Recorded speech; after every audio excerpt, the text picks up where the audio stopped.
നിൽക്കപ്പെടുന്ന ഒരു വാർഡിൻ്റെ ഒരു ഐക്യത്തിൻ്റെയും അഖണ്ഡതയുടെയും മനോഹരമാകുന്ന സംഗമത്തിൻ്റെ ഒരു വേദി കൂടിയാണ് ലീഗ് സഭ എന്നത്.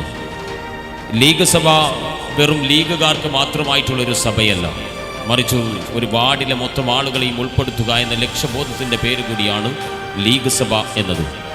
അവിടെ വിവിധങ്ങളാകുന്ന മേഖലകളിൽ കഴിവ് തെളിയിച്ചവർ, അവിടെ വിവിധങ്ങളാകുന്ന മേഖലയിൽ തങ്ങളുടെ വ്യക്തിമുദ്ര പതിപ്പിച്ചവർ, ജാതിമത ചിന്തകൾക്കപ്പുറത്ത് വർണ്ണവർഗ ഭേദമന്യേ വിവിധങ്ങളാകുന്ന മേഖലകളിൽ അവരുടേതായ വ്യക്തിമുദ്ര പതിപ്പിച്ചവരെ വേദിയിൽ വെച്ച് ആദരിക്കപ്പെടുക എന്ന വലിയൊരു ഉത്തരവാദിത്വത്തിൻ്റെ ചടങ്ങ് കൂടി, ഒരു നാടിനെ മൊത്തം ആദരിക്കുക എന്നൊരു ചടങ്ങ് കൂടി ലീഗ് സഭയിലുണ്ട്.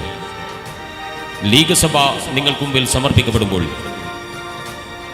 മണ്ഡലത്തിൽ തന്നെ ഏറ്റവും മികച്ച ഒരു ലീഗ് സഭയായി മാറാൻ വേണ്ടി പോകുന്ന നെക്രാജയിലെ 4-ാം വാർഡിലെ ഈ ലീഗ് സഭ, ഒരുപക്ഷെ ഒരുപാട് ലീഗ് സഭകൾ നടന്നു, ഇനിയും ഒരുപാട് ലീഗ് സഭകൾ വാർഡുകളിൽ നടക്കേണ്ടതുണ്ട്. എന്നാൽ നടന്നതിൽ വെച്ച്, ഇനി നടക്കാനിരിക്കുന്നതിൽ വെച്ച് ഒരുപക്ഷെ ഏറ്റവും മികച്ച സജ്ജീകരണം കൊണ്ട് പടുത്തുയർത്തിയ ആളാണ് ഈ 4-ാം വാർഡിലെ ലീഗ് സഭ. നെക്രാജയുടെ ഈ മനോഹരമാകുന്ന മണ്ണിൽ ഏറ്റവും മഹത്തായൊരു രാഷ്ട്രീയത്തെ പറയാനാണ് നമ്മൾ വന്നിട്ടുള്ളത്. ലീഗിനെ കുറിച്ച് പറയാനും ലീഗിൻ്റെ ദാർശനികതയെ അചഞ്ചലമായി ഏറ്റെടുക്കാനും. അതുകൊണ്ട് ജാതി മത ചിന്തകൾക്കപ്പുറം രാഷ്ട്രീയ ഭേദമന്യേയും എല്ലാവരെയും സ്നേഹത്തോടെ സ്വാഗതം ചെയ്യുകയാണ്. നേരത്തെ സൂചിപ്പിച്ച പോലെ ലീഗിന് മാത്രമായിട്ടുള്ളൊരു സഭയല്ല ഇത്. ലീഗ് സഭ എന്ന നാമധേയം കൊണ്ട് എല്ലാവരെയും ചേർത്ത് പിടിക്കാൻ പാകപ്പെടുത്തുക എന്നതിൻ്റെ ഉദ്ദേശം കൂടിയാണിത്. അതുകൊണ്ട് എല്ലാവരെയും ലിംഗഭേദമില്ലാതെ, ജാതിഭേദമില്ലാതെ, പ്രായഭേദമില്ലാതെ എല്ലാവരെയും സ്നേഹത്തോടെ സ്വാഗതം ചെയ്യുകയാണ്. ഒരുപാട് ആദരവുകളാണ് ഇന്ന് കാത്തിരിക്കുന്നത്. ഒരുപക്ഷെ ഒരാൾ ആദരിക്കപ്പെടുക എന്നത് വെറും മൊമൻറ്റോയിൽ ഫലകയിൽ പാകിയ ചിത്രങ്ങൾ കൊണ്ട് വരച്ചു വെച്ചൊരു ഗ്രാഫിക് ഡിസൈൻ കൊത്തിവെച്ച് സ്റ്റിക്ക് ചെയ്ത് കയ്യിൽ തരുന്ന ഒരു ശിലാഫലകമല്ല ഒരു ആദരവ്. ഒരുപക്ഷെ അതിന് വെറും 1000 രൂപയോ 1500 ഏറിയാൽ ഒരു 2000 അതിൻ്റെതായ കൂടുതൽ മൂല്യമുണ്ടെങ്കിൽ ഒരു 2000-നും 3000-നും ഉള്ളിലെ ഒരു ആദരവ് നൽകുന്ന ആ ഒരു ശിലാഫലകത്തിൻ്റെ വില കാണുകയുള്ളൂ. എന്നാൽ ആ ആദരവ് എന്തിനാണോ നൽകുന്നത്, അയാൾക്ക് ആദരവ് എന്ത് കഴിവിന്മേലാണോ ലഭിച്ചത്, അയാൾ ഏത് വിധത്തിലാണോ മേഖലയിൽ വ്യത്യസ്തമായത്, അത് ഏത് വിധത്തിലാണോ അയാൾ മറ്റുള്ളവരിൽ നിന്ന് ഒരു ആദരവ് ഏറ്റുവാങ്ങാൻ പാകപ്പെടുത്തി എന്തെങ്കിലും സ്കിൽ അവരിൽ എന്താണോ ഉള്ളത്, അതിനാണ് മൂല്യം, അതിനാണ് ഏറ്റവും ക്രിയാത്മകത എന്ന് പറയുന്നത്. അതുകൊണ്ട് ഇന്ന് നൽകുന്ന മൊമൻറ്റോകൾ, ഫ്രെയിമുകൾ, അതിൻ്റെ വലിപ്പ ചെറുപ്പത്തിൻ്റെ കാര്യത്തിലല്ല, ഏറ്റവും മികവാർന്ന രീതിയിൽ നിങ്ങൾക്ക് നൽകുന്ന ആദരവിൻ്റെ മൂല്യത്തിൻ്റെ കാര്യത്തിലാണ് അതിൻ്റെ ശ്രദ്ധേയത എന്ന് നേരത്തെ അറിയിക്കുകയാണ്. ഇന്ന് ഈ മണ്ണിൽ അടയാളപ്പെടുത്തുന്നത്, ഈ PMS കോമ്പൗണ്ടിൽ അടയാളപ്പെടുത്തുന്നത് ഒരു വലിയ സായാഹ്നത്തെയാണ്. ഇന്നലെ വരെ കഴിഞ്ഞ സൂര്യനും ഇന്ന് അസ്തമിക്കാൻ പോകുന്ന സൂര്യനും തമ്മിൽ വലിയ വ്യത്യാസമുണ്ട്. ഇന്നത്തെ പുലരിയുടെ സൂര്യൻ ഇവിടെ ഉദിച്ചുയർന്നതും ഇന്നത്തെ ആ അസ്തമയത്തിനായി കാത്തിരിക്കുന്ന ഉദയസൂര്യൻ്റെ അരുണകിരണങ്ങൾ ആഴക്കടലിൽ പതിയാൻ വേണ്ടി പോകുന്ന നിമിഷത്തിനും വ്യത്യസ്തതയുണ്ട്.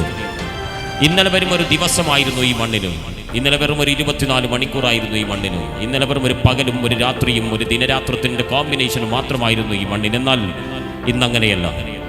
ഇന്ന് ഈ മണ്ണിൽ ഏറ്റവും മനോഹരമായൊരു സംഗമത്തിന് വേദിയൊരുങ്ങുന്ന ചരിത്രത്തെ കൂടി ഇന്നിൻ്റെ പുലരിയും ഇന്നിൻ്റെ സായാഹ്നത്തിനും ഇടയിലുള്ള പകൽ, അതിൻ്റെ രാത്രി ഈ സാക്ഷ്യപ്പെടുത്തുകയാണ് ഈ മണ്ണിൽ. ഇന്നലെ കഴിഞ്ഞ പോലെയുള്ള ദിനരാത്രം മാത്രമായി ചുരുങ്ങാതെ നാളേക്ക് വേണ്ടി കരുതി വെക്കാൻ പാകത്തിൽ ഇന്നൊരു പകലും പിന്നെ കുറച്ച് രാത്രിയും ഈ PMS കോമ്പൗണ്ടിൻ്റെ മണ്ണിൽ അടയാളപ്പെടുത്തുന്നതിൻ്റെ ചരിത്രം എന്നത് രാഷ്ട്രീയമാണ്, പ്രബുദ്ധതയാണ്, സ്നേഹമാണ്, ഐക്യമാണ്, അഖണ്ഡതയാണ്, എല്ലാവരെയും ചേർത്ത് കോർത്ത് നിർത്താൻ പഠിപ്പിക്കുന്ന മാനവികതയാണ്, മതേതരത്വമാണ്. സമ്പൽ സമൃദ്ധി പൂണ്ട ദിനരാത്രങ്ങളിൽ മണ്ണിനോട് മല്ലടിക്കുന്ന കർഷകരും കർഷക തൊഴിലാളികളുമുള്ള ഈ നെക്രാജിയുടെ മണ്ണിൻ്റെ അഴകാണ്. പ്രകൃതിയുടെ സൗന്ദര്യത്തെ വാരിപ്പുണരുന്ന മനോഹരമാകുന്ന മണ്ണിൽ ഏറ്റവും നിതാന്ത ജാഗരൂകമായ ഒരു പാർട്ടിയെ മുന്നോട്ട് ഗമിക്കപ്പെടാൻ പാകപ്പെടുത്തിയ ഇന്നലകളിലെ ഒരുപാട് വ്യക്തിത്വങ്ങളെ ഇന്ന് ആദരിക്കുന്നുണ്ട്.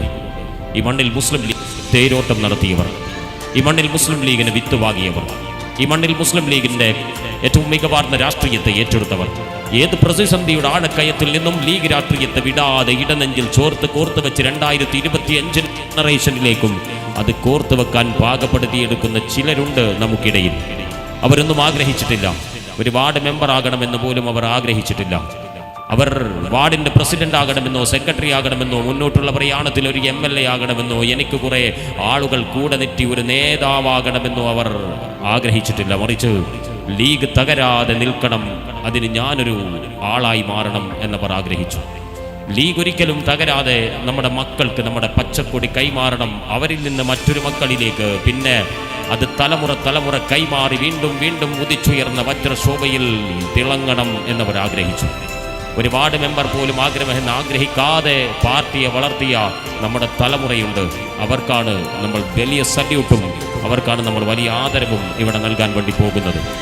ചരിത്രം കഥ പറയട്ടെ, ചരിത്രം അയവിറക്കട്ടെ, ചരിത്രം നല്ല മൂല്യങ്ങളെ തഴുകട്ടെ, ചരിത്രത്തിന് വേണ്ടി വഴിമാറാൻ ചില നിമിഷങ്ങളുണ്ടാകട്ടെ. ചരിത്രത്തിൻ്റെ ഇന്നലകൾ ചികഞ്ഞെടുത്ത് പൊതിഞ്ഞെടുത്ത് കോർത്ത് ചേർത്ത് മറുതലമുറയിലേക്ക് കൈമാറുമ്പോൾ നമ്മൾ നിന്ന ജീവിതത്തിൽ എന്തെങ്കിലും പാകപ്പെടുത്തി മറ്റുള്ളവർക്ക് കൈമാറാൻ ഒരു ലക്ഷ്യം, ഏറ്റൊരടയാളപ്പെടുത്തൽ, മറ്റുള്ളവർക്ക് കൈമാറാൻ ഒരു ചരിത്രം നമ്മളിൽ ഉണ്ടാകട്ടെ.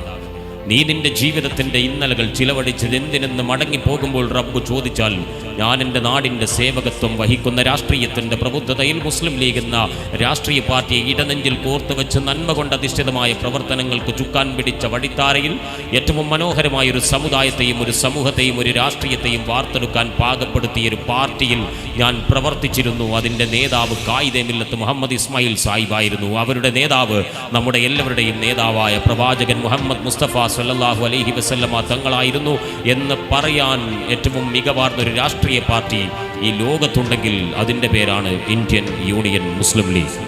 ആ ലീഗിൽ ഞാൻ പ്രവർത്തിച്ചിരുന്നു എന്നതിൻ്റെ ഏറ്റവും മികവാർന്നൊരു അഭിമാനബോധത്തോടുകൂടി ജീവിതം വിട്ട് മടങ്ങുമ്പോൾ അതായിരിക്കണം നമ്മൾ കൊത്തിവെക്കുന്ന ലക്ഷ്യം, അതായിരിക്കണം നമ്മുടെ ചരിത്രം, അതായിരിക്കണം നമ്മുടെ ഇന്നലകൾ, അതായിരിക്കണം നമ്മുടെ ജീവിതം, അതായിരിക്കണം നമ്മുടെ മരണം എന്നുറപ്പിക്കുന്ന മനോഹരമാകുന്ന നിമിഷങ്ങൾ.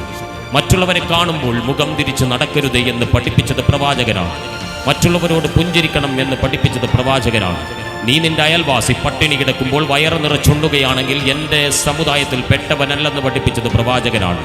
ആ പ്രവാചകൻ മറ്റുള്ളവർ എന്ന് പറയുമ്പോൾ അത് മുസ്ലിം എന്ന് പറഞ്ഞിട്ടില്ല, അത് ഹിന്ദു എന്ന് പറഞ്ഞിട്ടില്ല, എല്ലാവരും എന്ന് മാത്രമേ മുത്തുനബി പറഞ്ഞിട്ടുള്ളൂ. അവിടെ ഹിന്ദുവാകാം, മുസ്ലിമാകാം, ക്രിസ്ത്യാനിയാകാം, അവർണനോ സവർണനോ ആകാം, മതമുള്ളവനാകാം, മതമില്ലാത്തവനാകാം, ജാതി നോക്കി മതം നോക്കി നീ മറ്റൊരാളോട് കരുണ കാണിക്കരുത് എന്ന് പഠിപ്പിച്ച പ്രവാചകന്റെ പേര് മുഹമ്മദ് മുസ്തഫ സല്ലല്ലാഹു അലൈഹി വസല്ലമ തങ്ങളാണെങ്കിൽ അതേ മുത്തുനബിയുടെ അനുരജന്മാരായി ഈ രാഷ്ട്രീയ ബോധത്തെ നയിക്കുന്ന നമ്മുടെയും പ്രഖ്യാപനം അതുതന്നെയാണ്. ലീഗുകാർ മാത്രം എന്നതുകൊണ്ട് മാത്രം ലീഗുകാർ കാരുണ്യം കാണിക്കരുത്. ലീഗുകാർ എന്നതുകൊണ്ട് മാത്രം ലീഗുകാർക്ക് മാത്രം ഈ സമൂഹത്തിൻ്റെയും ഈ രാഷ്ട്രീയത്തിൻ്റെയും ഗുണം ലഭിച്ചു പോകരുത്. എന്നാൽ മറ്റൊരാൾ ലീഗല്ലെങ്കിലും അവൻ അർഹതയുണ്ടെങ്കിൽ അത് ലീഗ് കൊടുക്കുന്നു, അവിടെയാണ് ലീഗ് വ്യത്യസ്തമാകുന്നത്.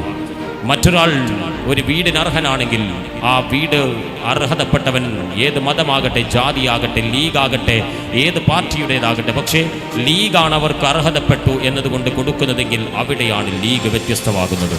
അതാണ് പാണക്കാട് സയ്യിദ് മുഹമ്മദ് അലി ശിഹാബ് തങ്ങൾ ഭവന പദ്ധതിയായ എത്രയോ ബൈത്തുർ റഹ്മകൾ ഒരുപാട് ജാതിമത ചിന്തകൾക്ക് നമ്മൾ നൽകിയത്. അതുകൊണ്ടാണ് മുസ്ലിം ലീഗ് BR അംബേദ്കറിനെ കൊണ്ട് തന്നെ ഭരണഘടന തയ്യാറാക്കപ്പെടണം എന്ന നിർബന്ധ സാഹചര്യത്തിൻ്റെ ബുദ്ധിയിൽ അംബേദ്കറിനെ കൊണ്ട് നിയമനിർമ്മാണ സഭയിലേക്ക് ലീഗ് ഒരു അംബേദ്കറിനെ അയച്ചത്. അതുകൊണ്ടാണ് മുസ്ലിം ആകണം, മുസ്ലിം ലീഗ് ആകണം, മുസ്ലിം മാത്രമായി ചുരുങ്ങണം, മുസ്ലിംകൾക്ക് മാത്രം നൽകണം, ലീഗുകാർക്ക് മാത്രം നൽകണം എന്ന് കരുതിയ രാഷ്ട്രീയത്തിൻ്റെ പേരല്ല മുസ്ലിം ലീഗ്. എല്ലാവർക്കും കൽകാം, ചേർന്ന് നിൽക്കാം എന്ന് പഠിപ്പിച്ചൊരു രാഷ്ട്രീയത്തിൻ്റെ പേര് കൂടിയാണ് മുസ്ലിം ലീഗ്. ഈ മനോഹരമാകുന്ന കോമ്പൗണ്ട് തിങ്ങി നിറയാൻ ഇനി ഒരല്പസമയം മാത്രം. ഒരുപാട് ആളുകൾ ഇങ്ങനെ വരുന്നവയാണ്.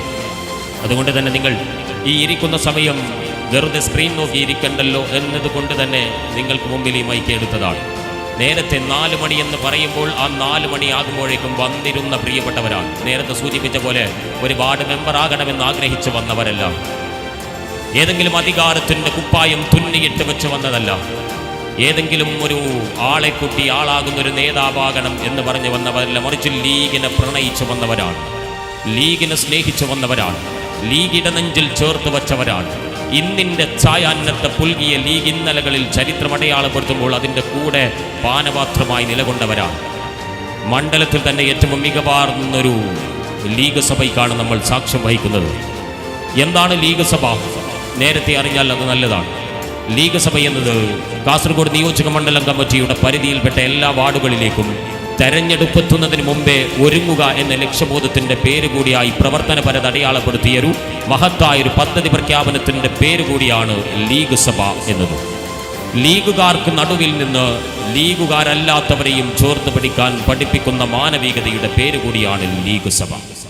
ലീഗുകാർക്കിടയിൽ വെച്ച് മുസ്ലിം അല്ലാത്തതും അല്ലെങ്കിൽ മുസ്ലിമായതും ജാതിയോ മതമോ വർണ്ണമോ വർഗമോ നോക്കാതെ എല്ലാവരും ചേർന്ന് കോർന്നിരുത്താൻ പഠിപ്പിക്കുന്ന മനോഹരമാകുന്ന സഭയുടെ പേരാണ് ലീഗ് സഭ. ഇന്നലകളെ ചരിത്രപരമായി ചർച്ച ചെയ്യുന്ന സഭയാണ് ലീഗ് സഭ. നാളേക്ക് വേണ്ടി കരുതി വെക്കുന്ന കരുതലിൻ്റെ പേരാണ് ലീഗ് സഭ. ഇന്നലകളിൽ ചരിത്രം അടയാളപ്പെടുത്തിയ മുസ്ലിം ലീഗ് പ്രസ്ഥാനത്തെ ചേർത്ത് കോർത്ത് നിന്ന ഒരുപാട് തലമുറകൾക്ക് നല്ല നന്മകൾ പകുത്തേകുന്ന ശിലാഫലകം നൽകി അവരുടെ അർഹതയ്ക്കൊത്ത് അംഗീകാരം നൽകുന്ന ആദരവിൻ്റെ പേരാണ് ലീഗ് സഭ. അതിനപ്പുറത്ത് ഏറ്റവും മനോഹരമായി തങ്ങളുടെ സ്കിൽ അടയാളപ്പെടുത്തി വ്യക്തിമുദ്ര പതിപ്പിച്ച് അതേത് വിദ്യാഭ്യാസ മേഖലയിൽ, കാർഷിക മേഖലയിൽ, സാമൂഹിക മേഖലയിൽ, സാഹിത്യ മേഖലയിൽ, മറ്റേത് മേഖലയിലും അവർക്ക് മറ്റുള്ളവരിൽ നിന്ന് വ്യത്യസ്തമായൊരു ഇടം കൽപ്പിക്കാൻ കഴിഞ്ഞിട്ടുണ്ടെങ്കിൽ അവരെയും വേദിയിലേക്ക് കൊണ്ടുവന്നവർക്കും ശിലാഫലകം നൽകി മനോഹരമായി അർഹതക്കൊത്ത് അംഗീകരിക്കുക എന്നതിൻ്റെ ആദരവിൻ്റെ പേര് കൂടിയാണ് ലീഗ് സഭ. ലീഗ് സഭയിൽ സംബന്ധിക്കാൻ വേണ്ടി പോകുകയാണ് പലരും. പല നേതാക്കളും എത്തിയിട്ടുണ്ട്. ജില്ലാ മുസ്ലിം ലീഗിൻ്റെ അനിശ്ചിതനായ ട്രഷറടക്കം മുസ്ലിം ലീഗ് കമ്മിറ്റിയുടെ ജില്ലാ, മണ്ഡലം, പഞ്ചായത്ത്, വാർഡ് തല ഭാരവാഹികൾ അടക്കമുള്ള നേതൃത്വം ലീഗ് സഭയിലേക്ക് എത്തിയിരിക്കുകയാണ്. ഒരുപക്ഷെ മണ്ഡലത്തിലെ തന്നെ ഏറ്റവും മികച്ച ലീഗ് സഭയായിരിക്കും ഈ ലീഗ് സഭ. ഒരുപാട് ലീഗ് സഭകൾ കഴിഞ്ഞു, ഇനിയും ലീഗ് സഭകൾ കഴിയാനിരിക്കുന്നു. എന്നാലും അതിൽ നിന്നും വ്യത്യസ്തമായി സംഘടിപ്പിച്ചു. 4 മണിക്കാണ് ലീഗ് സഭയുടെ ഔപചാരികമാകുന്ന ക്യാപ്ഷൻ ട്രീറ്റ് ചെയ്യുന്നതെങ്കിൽ ഇന്ന് രാവിലെ മുതൽ വനിതാ സംഗമത്തോടുകൂടി ലീഗ് സഭയുടെ പ്രാരംഭ പ്രവർത്തന പരതയൊക്കെ ഇവിടെ കഴിഞ്ഞിരിക്കുകയാണ്. മികവാർന്ന രീതിയിൽ PMS കോമ്പൗണ്ടിൽ വെച്ച് നടത്തപ്പെടുന്ന ഈ പ്രൗഢമാകുന്ന സംഗമം ലീഗ് സഭ അതിൻ്റെ പ്രൗഢിയോടുകൂടി നിൽക്കപ്പെടുകയാണ്. മുസ്ലിം ലീഗിൻ്റെ ആശയത്തിൻ്റെയും ആദർശത്തിൻ്റെയും അവിഭാജ്യ ഘടകത്തിൻ്റെ ഉത്തരവാദിത്വത്തിൻ്റെയും സാമൂഹിക പ്രതിബദ്ധതയുടെയും രാഷ്ട്രീയ നവോത്ഥാനത്തിൻ്റെയും വിദ്യാഭ്യാസ പ്രക്രിയയുടെയും സാമൂഹികവൽക്കരണത്തിൻ്റെയും സാഹിത്യപരമായ മുന്നേറ്റത്തിൻ്റെയും അതിലുപരി മാനവികതയുടെ പര്യായത്തിനും പുരോഗമനത്തിനും പാനപാത്രമായ വഴിത്താരകൾക്കും 75 വയസ്സിലധികം തികയുകയാണ്. 7.5 പതിറ്റാണ്ട് ചരിത്രം പിറവിയെടുത്ത മുസ്ലിം ലീഗിൻ്റെ ലീഗ് സഭയിലേക്ക് നിങ്ങളേവരെയും സ്നേഹത്തോടെ ക്ഷണിക്കുകയാണ്, സ്വാഗതം ചെയ്യുകയാണ്.